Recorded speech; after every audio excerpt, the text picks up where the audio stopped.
بسم اللہ الرحمن الرحیم الحمد للہ والصلاة علی اہلہا۔ سوشل میڈیا پر رائج روایات کی تحقیق سلسلہ نمبر 39۔ کیا نبی کریم صلی اللہ علیہ وسلم نے فرمایا کہ مجھے ہندوستان کی طرف سے فرحت بخش ہوا آ رہی ہے؟ ایک پوسٹ سوشل میڈیا پر گردش کر رہا ہے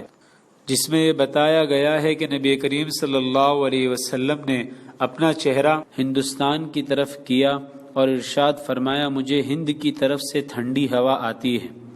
اس پوسٹ میں امام حاکم کی کتاب المستدرک کا حوالہ دیا ہے، حدیث نمبر 4053۔ محترم حضرات، اس حدیث کے بارے میں مفتی اعظم مفتی تقی عثمانی صاحب دامت برکاتہم سے پوچھا گیا تو انہوں نے ارشاد فرمایا کہ اس مضمون کی حدیث میرے علم میں نہیں ہے اور حدیث کی کتابوں میں سرسری تلاش کرنے سے یہ ملی بھی نہیں۔ دیکھیے فتاوی عثمانی جو مکتبہ معارف القرآن سے چھپا ہے، جلد 1 صفحہ 225، فتویٰ نمبر 2805۔ ہمیں بھی تلاش کرنے کے بعد اس طرح کی روایت اب تک نہیں ملی جس میں رسول اللہ صلی اللہ علیہ وسلم نے ہندوستان کی طرف چہرہ کیا ہو اور پھر یہ فرمایا ہو مجھے ہندوستان کی طرف سے فرحت بخش ہوا آ رہی ہے۔ لہٰذا جب تک اس روایت کی کوئی معتبر سند نہ مل جائے اس کو رسول اللہ صلی اللہ علیہ وسلم کی طرف منسوب کر کے بیان کرنا درست نہیں ہے۔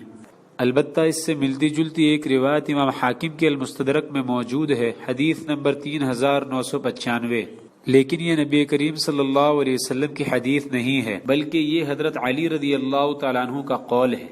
حضرت علی رضی اللہ تعالیٰ عنہ ارشاد فرماتے ہیں اطیب ریح فی الارض الہند اہبت بها آدم علیہ الصلاۃ والسلام فعلق شجرها من ریح الجنہ۔ اس حدیث کے شروع میں یہ کہا گیا ہے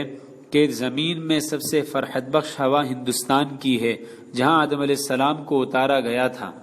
امام حاکم رحمۃ اللہ علیہ نے اس حدیث کو امام مسلم کی شرط پر صحیح قرار دیا ہے اور علامہ ذہبی رحمۃ اللہ علیہ نے بھی اس پر کوئی کلام نہیں کیا ہے، لہٰذا یہ حدیث ثابت ہے، اس کو بیان کرنا جائز ہے۔ لیکن وہ روایت جس میں رسول اللہ صلی اللہ علیہ وسلم نے ہندوستان کی طرف چہرہ کر کے فرمایا کہ مجھے ہندوستان سے فرحت بخش ہوا آ رہی ہے، یہ روایت ہمیں اب تک نہیں ملی۔ شیخ طلحہ بن بلال منیار حفظہ اللہ نے اس عاجز کو یہ بات بتائی کہ علامہ غلام علی بلگرامی نے اپنی کتاب شمامۃ العنبر فیما ورد فی الہند من سید البشر جو کہ سبحۃ المرجان فی آثار ہندوستان کی پہلی فصل ہے، اس میں کتب تفسیر و حدیث و تاریخ کی وہ روایات جمع کی ہیں جن میں ہندوستان کا کسی پہلو سے کوئی تذکرہ ہے اور شاید ان کے جمع کردہ مواد میں انہوں نے کوئی کمی کسر نہیں چھوڑی ہوگی،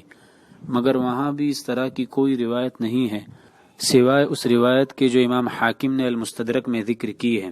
ہماری ان وائس کلپس کے سلسلے کا مقصد یہ ہے کہ ہم اس وعید میں داخل ہونے سے بچ جائیں جس میں رسول اللہ صلی اللہ علیہ وسلم نے ارشاد فرمایا جس نے مجھ پر عمدن جھوٹ بولا وہ اپنا ٹھکانہ جہنم میں بنا لے۔